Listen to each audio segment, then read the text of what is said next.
Hello साथियों, कैसे आप सभी। मैं एक बार फिर से आलोक मोरा जी हाईटेक क्लासेस में आपका हार्दिक स्वागत करता हूं।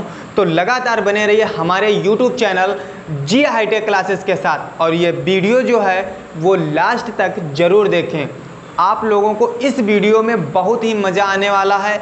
मैं आप लोगों को पढ़ाऊँगा क्लास 10th की साइंस जो होगी हमारे पास, उसको मैं ले करके चलूँगा धीरे धीरे टॉपिक बाई टॉपिक।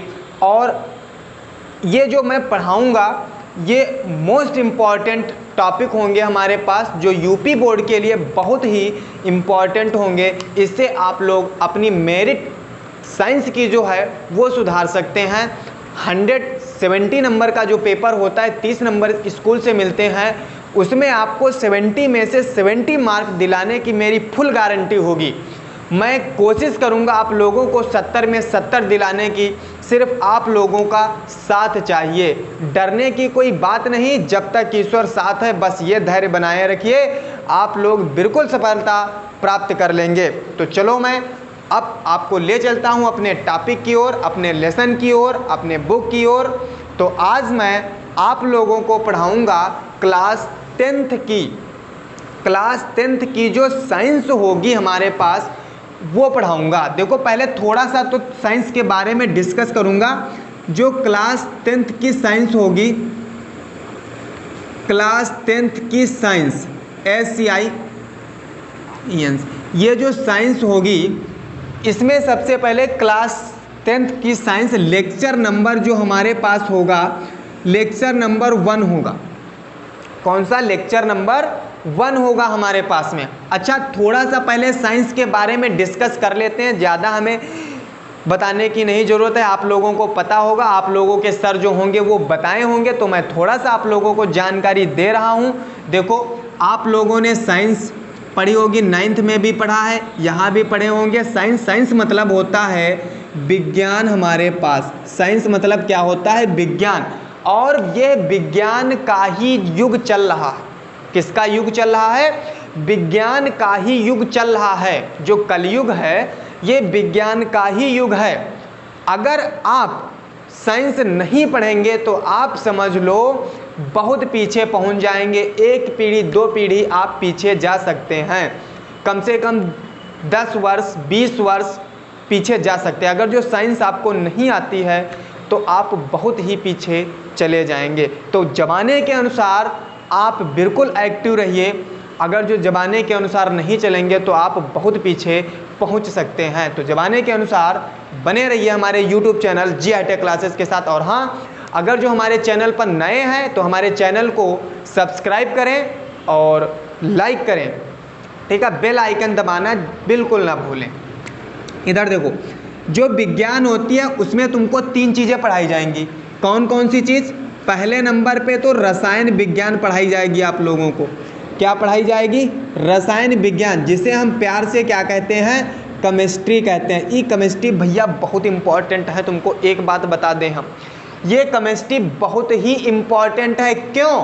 क्योंकि तुमको एक चीज़ बता दें, क्योंकि डेली लाइफ में, जो डेली लाइफ में तुम्हारे पास केमिस्ट्री है वो 70% यूज वाली है, और जो 30% केमिस्ट्री बचती है बेटा, वो सिर्फ एकेडमिक तुमको पढ़ाई जाती है, वो सिर्फ तुम्हारे पढ़ने के काम में आती है। इतना याद रखना, जो 70% केमिस्ट्री होती है वो डेली यूज के लिए आती है। कितने परसेंट? 70%। तो इसलिए केमिस्ट्री पढ़ना बहुत ही इम्पॉर्टेंट है। खाने पीने से लेकर के ओढ़ने बिछाने तक, पहनने तक, किचन किंग, जितने भी किचन के सामान हैं तुम्हारे पास, यानी कि यहाँ तक कि तुम खुद, तुम्हारे अंदर जितने भी ऑर्गेनिक हैं वो सब केमिस्ट्री से ही मिल करके बने हैं। इतना याद रखना मेरे दोस्तों, बच्चों, मेरे दोस्तों। 70% जो केमिस्ट्री है वो डेली यूज में आती है, और 30% जो केमिस्ट्री है वो सिर्फ एकेडमिक पढ़ाई के क्षेत्र में, जिसे तुम लोग लिखते हो। इतनी बात समझ में आई। फिर आती है भौतिक विज्ञान। भौतिक विज्ञान, इसका भी बहुत बड़ा रोल है, जिसे प्यार से बोलते हैं फिजिक्स भैया। जिसे प्यार से क्या बोलते हैं? फिजिक्स भैया। ये केमिस्ट्री भैया, ये फिजिक्स भैया हैं, इनका भी ज़िंदगी में बहुत बड़ा रोल है। जो तुम्हारे पास मोबाइल है, उस मोबाइल को आप लोग चलाते हैं, उस मोबाइल में डिस्प्ले पड़ी है, बहुत सारे तुम्हारे पास उसमें जो बोलते हैं फंक्शंस हैं, ये सब फिजिक्स की ही देन है। तो फिजिक्स भी बहुत ही इम्पॉर्टेंट है, कृपया इससे भी दूर ना रहें। मोबाइल तो एक अब समझ लो शरीर का पार्ट हो गया, किडनी हो गई, तो उसी हिसाब से तो शरीर का एक पार्ट तुम्हारे पास केमिस्ट्री भी है और शरीर का एक पार्ट तुम्हारे पास फिजिक्स भी है। अब आते हैं बायोलॉजी, भैया की बात आती है, मतलब जीव विज्ञान। किसकी? जीव विज्ञान की बात आती है, जिसे प्यार से क्या बोलते हैं? बायो, मतलब जिसे प्यार से बोलते हैं बायोलॉजी। ठीक, बायो जिसे बोलते हैं प्यार से। ये भैया तो आप लोग खुद जानते हो, तुम्हारा शरीर है, तुम्हारे शरीर के अंदर बहुत सारी कोशिकाएं हैं, ठीक है, उसमें ज्ञानेंद्रियां, इंद्रियां बहुत सारी हैं, हड्डी वड्डी वगैरह है, मांस है, ये सब क्या है? बायोलॉजी ही तो है। ये सब बायोलॉजी है। मतलब साइंस में तीनों जो तुम्हारे पास विज्ञान हैं, रसायन विज्ञान, भौतिक विज्ञान, जीव विज्ञान, ये मोस्टली बहुत ही इम्पॉर्टेंट हैं। मतलब इनसे पीछा लाइफ में नहीं छूटना है। आप चाहे यहाँ रहिए, आप चाहे स्वर्ग चले जाइए, नरक चले जाइए, कहीं भी चले जाइए, इनसे पीछा नहीं छूटने वाला, इनसे आप पीछा नहीं छुड़ा सकते हैं। इतनी बात आई समझ में? तो अब थोड़ा सा डिस्कस कर लेते हैं फर्स्ट वाले पे। सबसे पहले तुमको रसायन विज्ञान पे, चलो बात आती है रसायन विज्ञान की, बात डिस्कस करते हैं थोड़ा सा।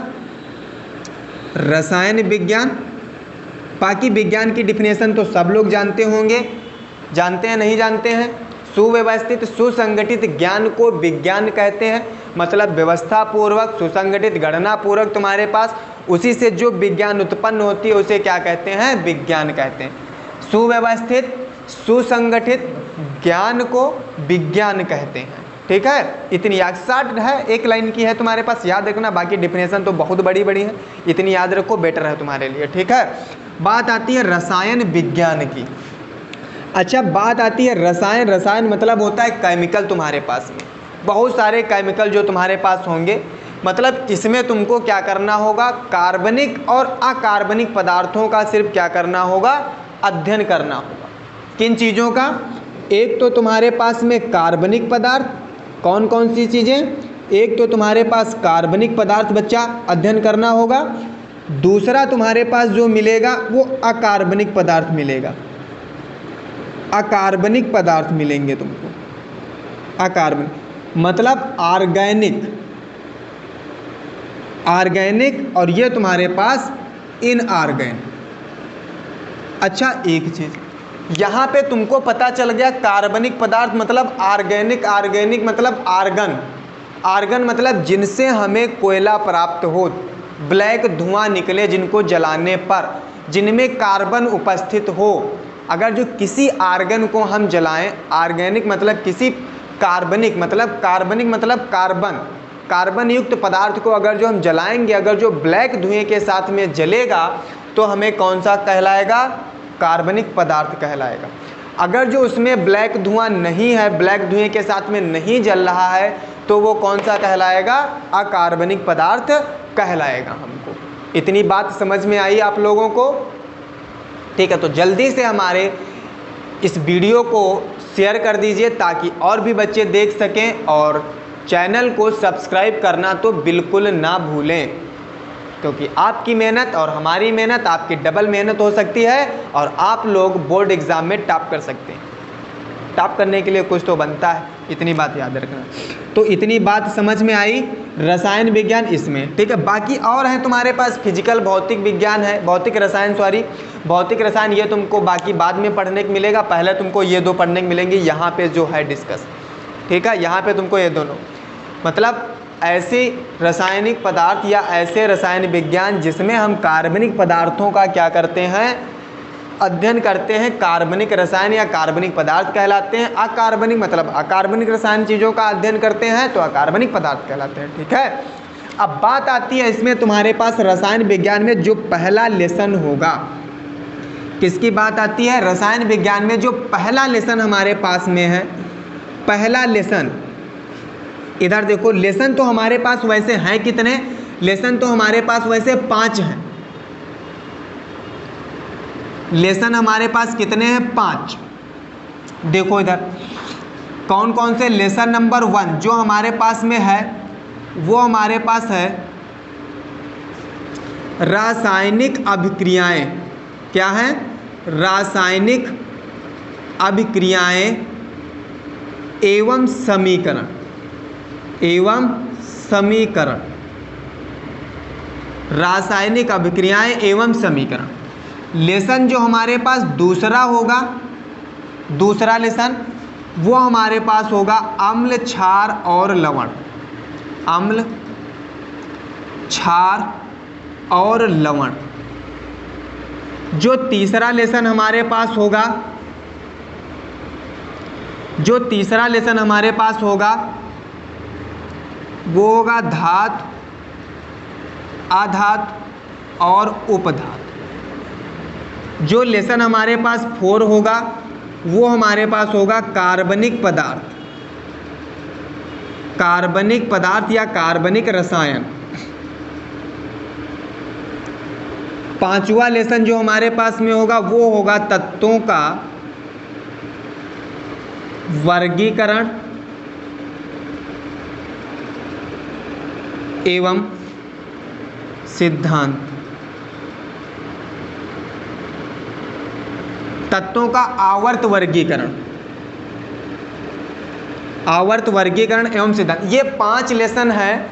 इन 5 लेसन में तुमको मैं मोस्टली टॉपिक पढ़ाऊंगा जो आप लोगों को यूपी बोर्ड में मिलेंगे, जो बिल्कुल 100% पूछे जाते हैं। उन टॉपिक्स को मैं पढ़ाऊंगा आप लोगों को, और उसी टॉपिक्स को मैं बताऊंगा जो यूपी बोर्ड में 100% पूछे जाने की संभावना होती है। ना मानना तो आप लोग इस बार यूपी बोर्ड पेपर उठा करके देख लेना और हमारे लेक्चर्स देख लेना, हमारे कोचिंग के बच्चों से पूछ लेना क्या सर वही पढ़ाए थे जो मतलब ये पेपर में आए हैं। आप लोगों को बच्चे तुरंत बता देंगे। ठीक है, तो मैं सबसे पहले लेसन नंबर 1 डिस्कस करूंगा आप लोगों के सामने। ये हमारे पास 5 लेसन है। लेसन नंबर 1 डिस्कस करूंगा आप लोगों के सामने। है कुछ नहीं, बहुत सरल लेसन है। बस आप लोग खाली थोड़ा सा हमसे कनेक्ट रहिए, जुड़े रहिए सिर्फ हमसे। बहुत चीज़ें होती हैं, जुड़ना तो एक अलग बात है, मतलब कैसे जुड़ेंगे वो तुम्हारे पे डिपेंड करता है। सर से हम कैसे जुड़ सकते हैं, यूट्यूब चैनल के माध्यम से जुड़ेंगे या हम पर्सनली फ़ोन से जुड़ेंगे, ये मतलब नहीं है। तो यूट्यूब से जुड़िए आप लोग, हमारे वीडियो को देखिए आप लोग। अगर जो थोड़ा सा अच्छा लगे तो वीडियो को लाइक करें, शेयर करें, ताकि और भी बच्चे पढ़ सकें। यूपी बोर्ड के लिए मैं बहुत ही अच्छी चीज़ें लेकर के आऊँगा। जो बच्चे हैं हमारे पास, बहुत से बच्चे कहें कि सर यूपी बोर्ड के लिए मतलब मिल नहीं रहा, वहाँ पे देखते हैं कि इंग्लिश वाले ही सर पढ़ाते हैं, सब इंग्लिश में पढ़ाते हैं, यूपी बोर्ड समझ में नहीं आता। तो हमने कहा चलो ठीक है, हम भी लेकर के आते हैं, कुछ नया आप लोगों को सिखाते हैं। ठीक,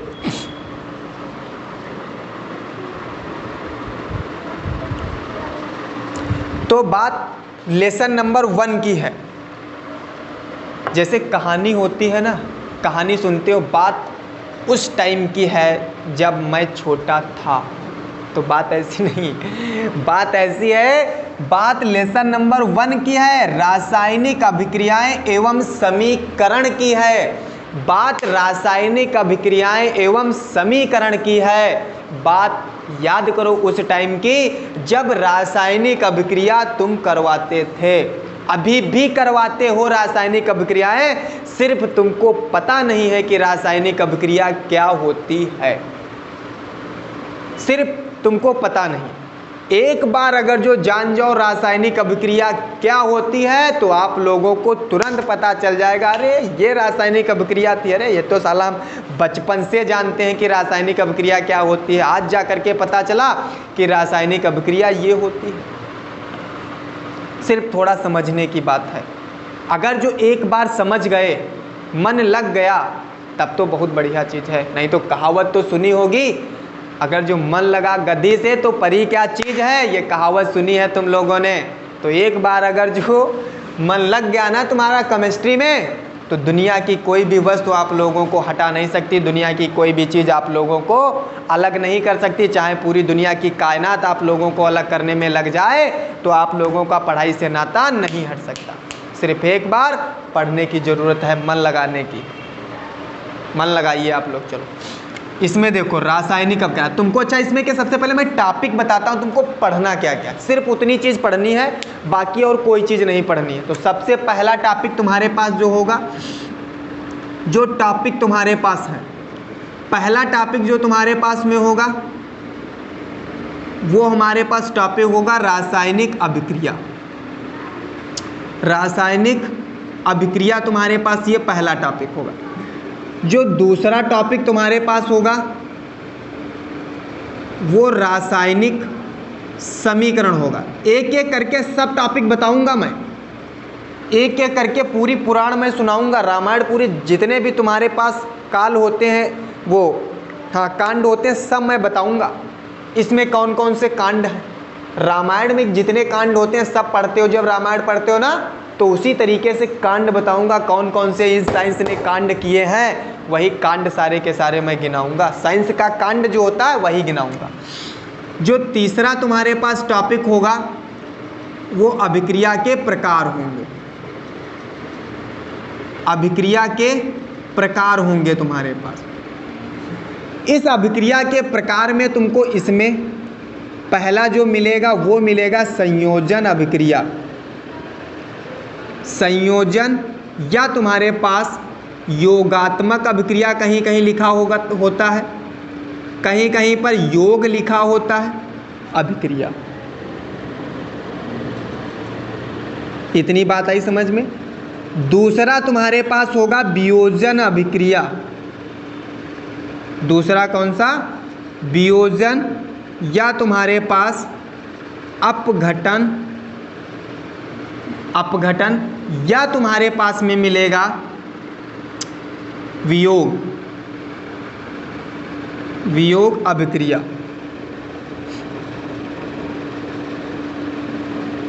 वियोग अभिक्रिया। इतनी बात समझ में आई। अगला तुम्हारे पास जो मिलेगा वो मिलेगा विस्थापन अभिक्रिया। विस्थापन अभिक्रिया ये तुम्हारे पास दो टाइप की होती। एक तो हमारे पास होता है एकल विस्थापन, एकल विस्थापन। दूसरा हमारे पास होता है द्विविस्थापन। अगला तुमको मिलेगा, हाँ बाकी रासायनिक अभिक्रियाएं तो इसमें इतनी तुम्हारे पास 1 2 3 और 3 में ये दो तुम्हारे पास में 1 2 3 4 5 तुमको 5 प्रकार की रासायनिक अभिक्रियाएं, जिसमें से तुमको 2 पूछी जाती या 1 पूछी जाएगी। मिलेगी जरूर बच्चा, याद रखना मेरे दोस्त, मेरे लल्ला याद रखना, मिलेगी तुमको जरूर यूपी बोर्ड में। उसके बाद तुम्हारे पास बात आती है टॉपिक की नेक्स्ट। जो नेक्स्ट टॉपिक हमारे पास में होता है फोर्थ नंबर जो हमारे पास होता है ऊष्माक्षेपी। ऊष्माक्षेपी अभिक्रिया या ऊष्माशोषी। ऊष्माक्षेपी और ऊष्माशोषी। ऊष्माशोषी अभिक्रिया। उसके बाद तुमको 5वां नंबर टॉपिक मिलेगा ऑक्सीकरण अपचयन। ऑक्सीकरण अपचयन और रेडॉक्स अभिक्रिया, ये तुमको मिलेगा। उसके बाद 6 नंबर टॉपिक मिलेगा तुमको संक्षारण। संक्षारण। इतने तुमको टॉपिक इस लेसन में सिर्फ पढ़ने हैं। ये जो टॉपिक हमने लिखे हैं यही टॉपिक तुमको सिर्फ लेसन में पढ़ने हैं। इतने टॉपिक नजर आ रहे हैं, सिर्फ ये टॉपिक तुमको पढ़ने हैं। जितने टॉपिक हमने बताए हैं सिर्फ इतने ही टॉपिक तुमको पढ़ने हैं। कितने टॉपिक, सिर्फ जितने टॉपिक दिए हमने बताए 6 टॉपिक। 6 टॉपिक आप पढ़ लीजिए, पूरा लेसन आपका जो होगा वो कंप्लीट हो जाएगा। विद कंप्लीट एकदम पूरा यूपी बोर्ड के लिए आप इस लेसन से तैयार हो जाएंगे, गारंटी मेरी है, श्योर है। इतनी बात आई समझ में? इतनी बात तो बिल्कुल आप लोगों को समझ में आई होगी। आई होप बिल्कुल आप लोग समझ पाए होंगे। समझ पाए हैं बिल्कुल। तो थोड़ा सा बात करते हैं सबसे पहले नंबर 1 जो हमारे पास आता है रासायनिक अभिक्रिया की बात। देखो पहला जो टॉपिक हमारे पास में है रासायनिक अभिक्रिया। एक एक करके सारे कांड मैं खोल दूंगा, एक एक करके सारे कांड साइंस के दिखाऊंगा। जो लेसन में तुम्हारे पास 6 कांड हैं, ये 6 के 6 कांड मैं तुमको बता दूंगा ये किस कारण की वजह से होते हैं, सारे के सारे बताऊंगा, ये कांड याद रखना। देखो जैसे मान लो हमारे पास कोई पदार्थ है, उत्पाद जिसे बोलते हैं, क्या बोलते हैं? उत्पाद। ये उत्पाद, इसका नाम हमने क्या दे दिया? मान लो इस उत्पाद का नाम हमने कोई दे दिया चाय, या कोई और चीज़ ले लेते हैं, शरबत ले लो और लस्सी ले लो, कोई भी चीज़ ले लो, कोई भी चीज़ ले लीजिए। चाय एग्जाम्पल बहुत सरल है, चाय क्योंकि सबके घर में बनती है इसीलिए मैं चाय बता रहा हूँ। इस चाय को बनाने के लिए आप लोग क्या क्या डालते हैं इसमें? सबसे पहले नंबर 1 पर तो हमारे पास पानी होना चाहिए, भगोना तो होना ही चाहिए, पानी होना चाहिए। दूसरे नंबर पे तुम्हारे पास में चाय की पत्ती होनी चाहिए। तीसरे नंबर पे तुम्हारे पास चीनी होनी चाहिए। चौथे नंबर पे तुम्हारे पास में अदरक वगैरह होनी चाहिए। चौथे नंबर पे तुम्हारे पास जो उसमें और बाकी चीज़ दूध डालते हो, दूध होना चाहिए। मान लो इतनी ही चीज़ें हम डालते हैं, ये जितनी चीज़ें हमने डाली, ये चीज़ें जो हमने डाली, इन चीज़ों को हमने क्या बना दिया? अभिकारक। क्या मान लिया हमने? अभिकारक मान लिया। और इस चीज़ को बनाने के लिए, चाय को बनाने के लिए हमको सबसे मेन चीज़ की आवश्यकता होगी उत्प्रेरक। किसकी आवश्यकता होगी? उत्प्रेरक, जो गर्म करेगा, अभिक्रिया को लड़ाएगा आपस में इन तत्वों को, जो इन तत्वों को आपस में लड़ा दे और उसके बाद में जो एक नया पदार्थ बन जाए उसे क्या कहते हैं? रासायनिक अभिक्रिया कहते हैं। तो सिंपल भाषा में सीखिए, जो हमें गैस की आवश्यकता होगी, गैस, और ये काम काहे का करेगा? उत्प्रेरक का करेगा। और ये क्या बन गया? उत्पाद। अच्छा, अभिकारक है, इसके तुम्हारे पास भौतिक गुण, इसके तुम्हारे पास भौतिक और रासायनिक गुण जो होंगे वो क्या होंगे? भिन्न होंगे। जो इसके तुम्हारे पास भौतिक गुण और रासायनिक गुण जो होंगे वो क्या होंगे? भिन्न होंगे। भिन्न होंगे या नहीं होंगे? भिन्न होंगे। तो मतलब बात यहाँ पे आती है, मतलब देखो नए नए पदार्थों से नए नए उत्पादों का बनना क्या कहलाता है? रासायनिक अभिक्रिया कहलाता है। ये तो एक लाइन की डिफिनेशन हो गई। नए नए अभिकारकों से नए नए उत्पादों का बनना रासायनिक अभिक्रिया कहलाता है तुम्हारे पास में, ठीक है। लेकिन उनके भौतिक गुण और रासायनिक गुण अलग अलग होने चाहिए। उनके भौतिक गुण भी अलग हों, रासायनिक गुण भी अलग हों, तब हमारे पास क्या कहलाएगी? रासायनिक अभिक्रिया कहलाएगी। मतलब 2 या 2 से अधिक पदार्थों को मिलाकर जो हमारे पास में एक नया उत्पाद बनता है, उसके भौतिक गुण और रासायनिक गुण सबसे अलग होते हैं, वह हमारे पास क्या कहलाती है? रासायनिक अभिक्रिया कहलाती है। क्या कहलाती है? रासायनिक अभिक्रिया कहलाती है। इतनी, आई होप इतनी बात तो आप लोग समझ पाए होंगे। जैसे चाय बनाई हमने, इसमें इतनी चीज़ें डाली, इसके भौतिक गुण रासायनिक गुण अलग होंगे, इसके भौतिक गुण रासायनिक गुण अलग होंगे, तो ये क्या कहलाएगा? हमारे पास एक रासायनिक अभिक्रिया हुई जिससे हमको चाय पीने को मिल गई और यही हमारे पास रासायनिक अभिक्रिया हो गई। शरबत बनाते हैं, शरबत बनाते, चीनी डालते, पानी डालते, रूअफ़ज़ा डालते, नींबू डालते, कुछ भी डालो, एक शरबत बना के तैयार करते हैं। उसके भौतिक गुण रासायनिक गुण अलग होते हैं, अलग होते हैं ना? हाँ, तो क्या बन गया? रासायनिक अभिक्रिया। अब बताओ, बचपन से जानते थे, नहीं जानते थे? जब से तुम जानने वाले हुए तब से तुम चाय पी रहे हो, शरबत पीते आ रहे हो ना? हाँ, तो वही चीज़ तुम्हारे पास में है। तो अब समझ में आया साला रासायनिक अभिक्रिया क्या होती है। समझ गए रासायनिक अभिक्रिया? कुछ नहीं, सिर्फ यही रासायनिक अपक्रिया है। 2 या 2 से अधिक पदार्थों को मिला दें और तीसरा कोई उत्पाद मिल जाए हमको और उसके भौतिक गुण, रासायनिक गुण अलग अलग हों, तो हमारे पास में क्या बनेगी? रासायनिक अभिक्रिया बनेगी। तो इतनी बात समझ में आई। ये तो हमारे पास रासायनिक अभिक्रिया की बात हो गई। बात आती है रासायनिक समीकरण की, वो मैं आप लोगों को नेक्स्ट डे डिस्कस करूंगा।